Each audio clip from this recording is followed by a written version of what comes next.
Господи Ісусе Христе, Сине Божий, помилуй меня грешного. И Сина, и Святый Дух. Амин.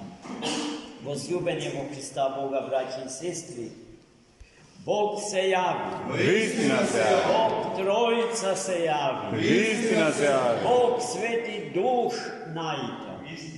Истина најде. Најмилуји во Христа Господа.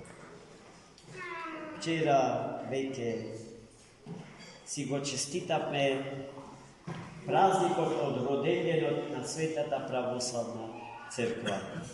Таа историски гледано е стара 2024 години.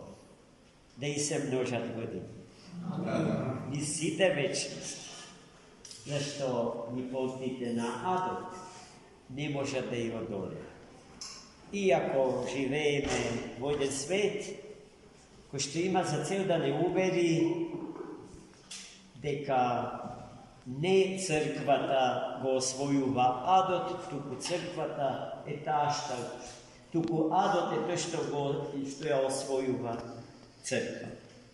Ај тоа е привид.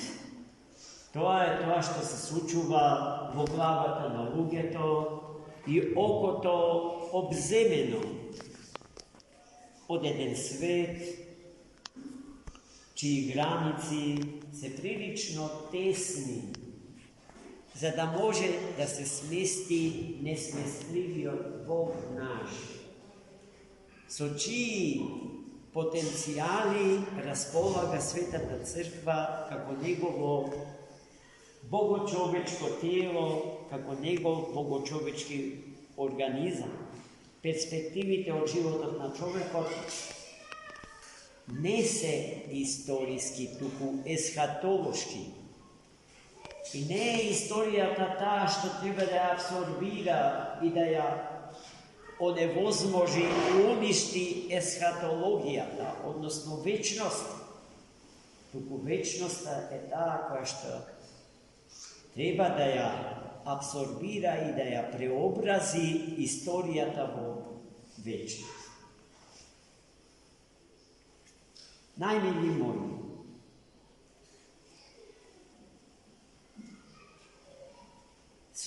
големиот руски мислител, теолог и философ Владимир Николаевич Лоски во неговата позната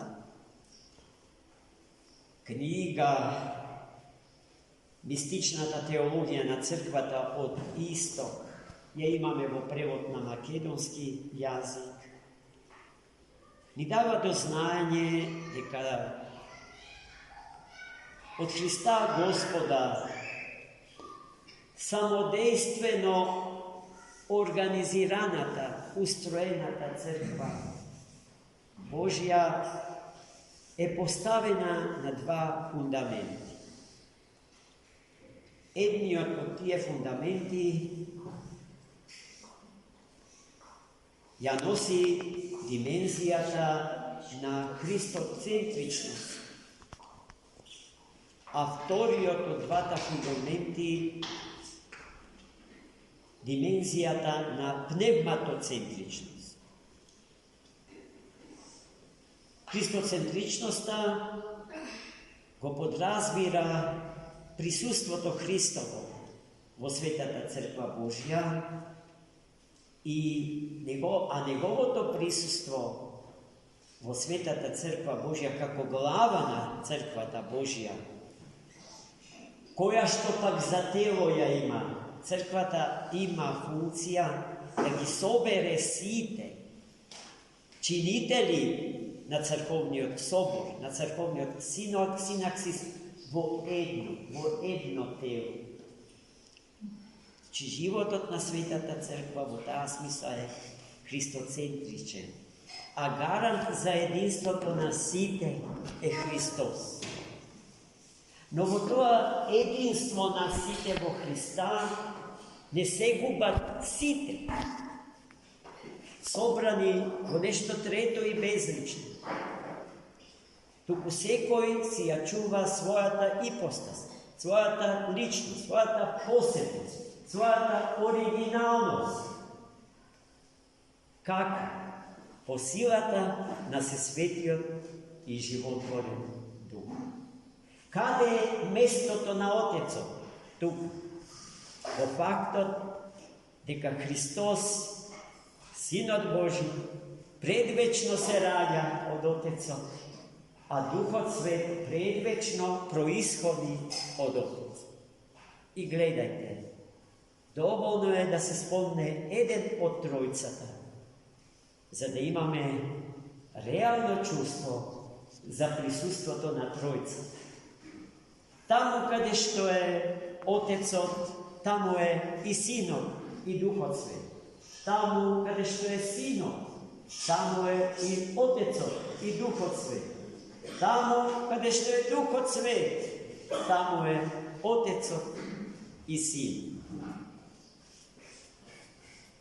Тоа е Светата Црква Божија. Поради што таа не сме по никоја цена да се третира како институција, како творба на умот човечки.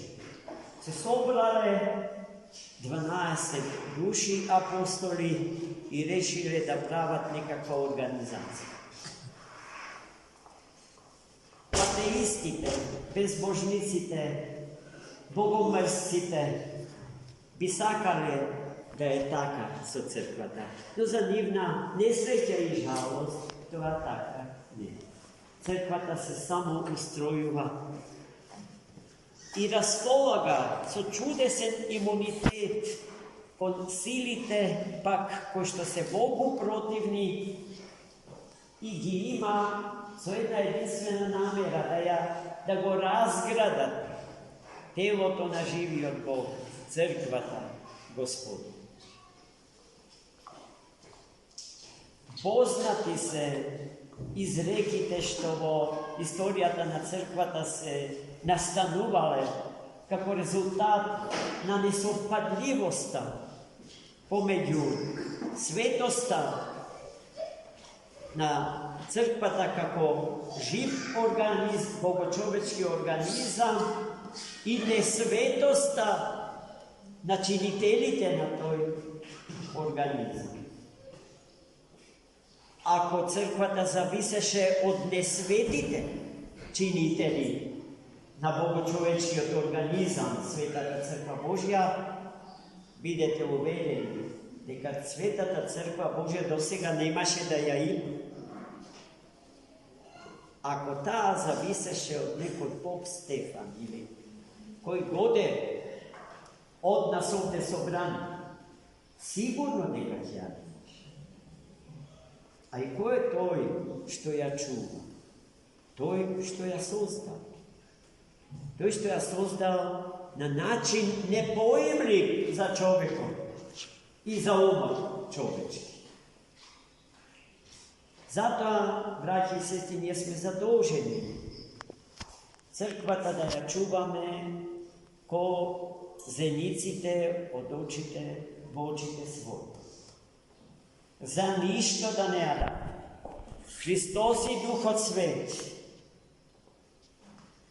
ни зашто не ги даваме.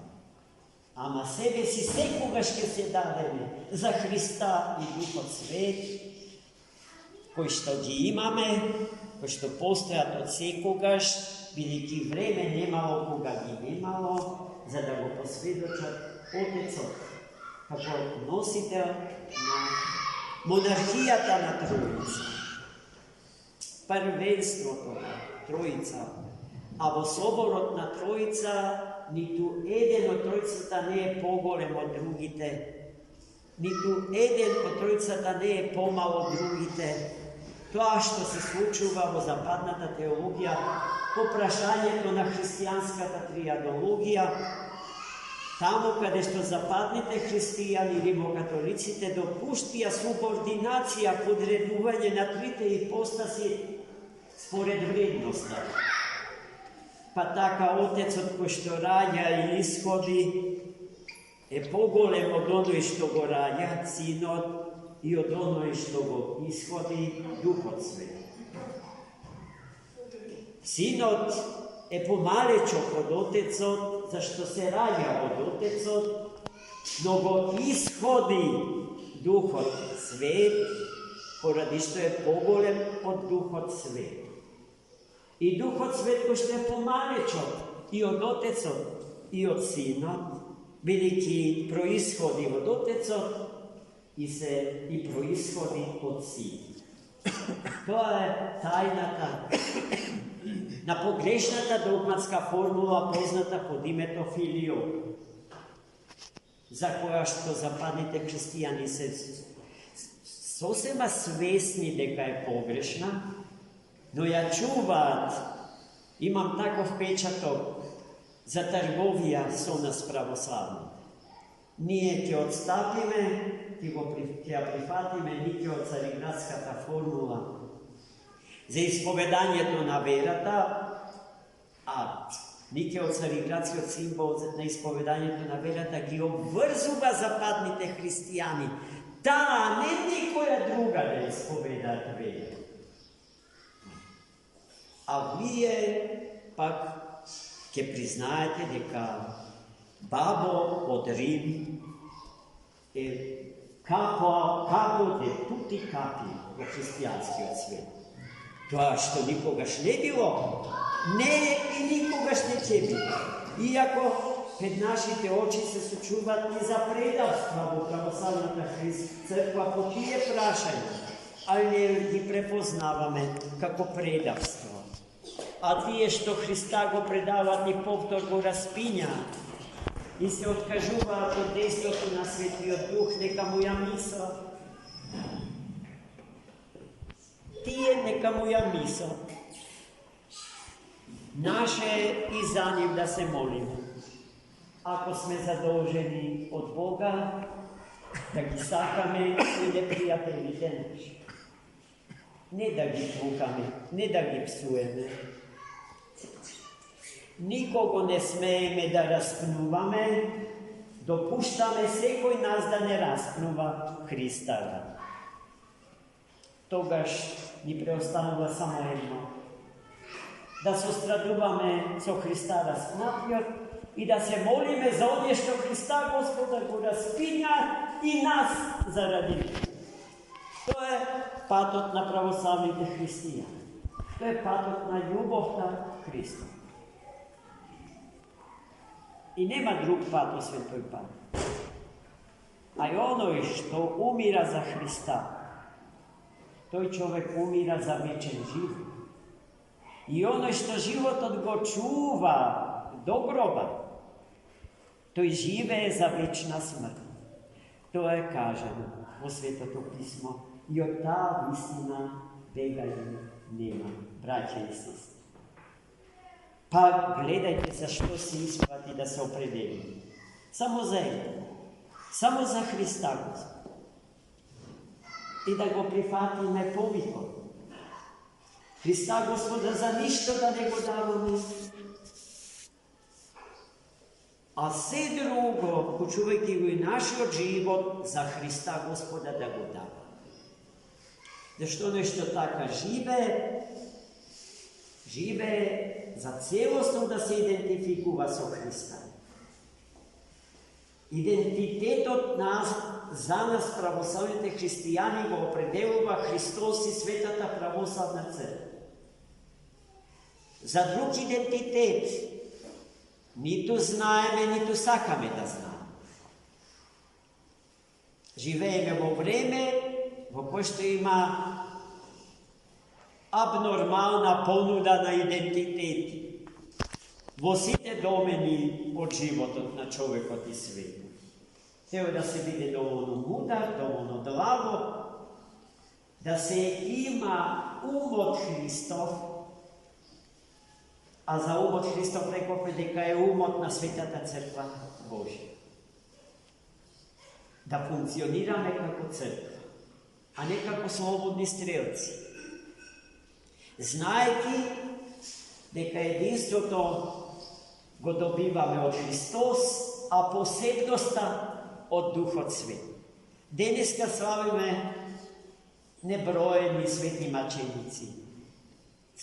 Светиот Вартоломеј, еден од 12 апостоли. Светиот Варнава, еден од 70 апостоли. 222 свети кинески маченици во крв заради Христа. Прочитајте ги нивните житија. На какви свирепи мачеништва ги излагал. Од Свети Вартоломеј апостол до последниот кинес, 8-годишното детенце, безочно и безумно распињато и черечено од страна на безбожните, пагански ориентирани кинези. Денеска во Пекинг се слави нивниот празник. Ја имаме нивната света икона. Ја имаме ново создадената, обновената, автономна кинеска православна црква под юрисдикција на Московскиот патриархат. И таа е во подем, таа расте и возрастува, но по силата на љубовта. Не така што се употребуваат вешти и лукави методи за некого женен преку вода да го помини. Не. Само оној што има чиста љубов за Христа. Само оној што го препознал Христа Господа во срцето свое и со него се идентификувал, спремен е и да умре за Христос. Останувајќи трајно, одлучно, вечно врзан за него. Овој ден во таа смисла е исклучително значаен за нас. По силата на Духот Свет, светите маченици ги претрпувале најсвирепите мачеништва. Едноставно, тоа што со нивните тела го правеле, телото можете да го убиете, вели свети апостол Павле, а и душата не можете да ја убиете. А тоа што на телото му го правеле мачителите, мачениците воопшто не го чувствува. По силата на Светиот Дух. И она се што го читаме во нивните житија и ни изгледа неверојатно, како да е нестварно, а е вистина. Тие средства за измачување ни се познати и запишани во историските читанки. Никој тоа не може да го порекне, ниту да го скрие. А како светите сето тоа го поднесувале и од сето тоа излегувале како победници. Јасно е дека на Духот Свет тоа се му се должи. Се нему му се должи, браќи и сестри. Светиот Дух е завршителот на секој добро дело. Не е доволно да се почне и не е доволно до некаде да се стигне. Потребно е да се стигне до целта. А целта е осмислена и за секогаш запечатена, сочувана и спасена од Светиот Дух. Амин. За многу.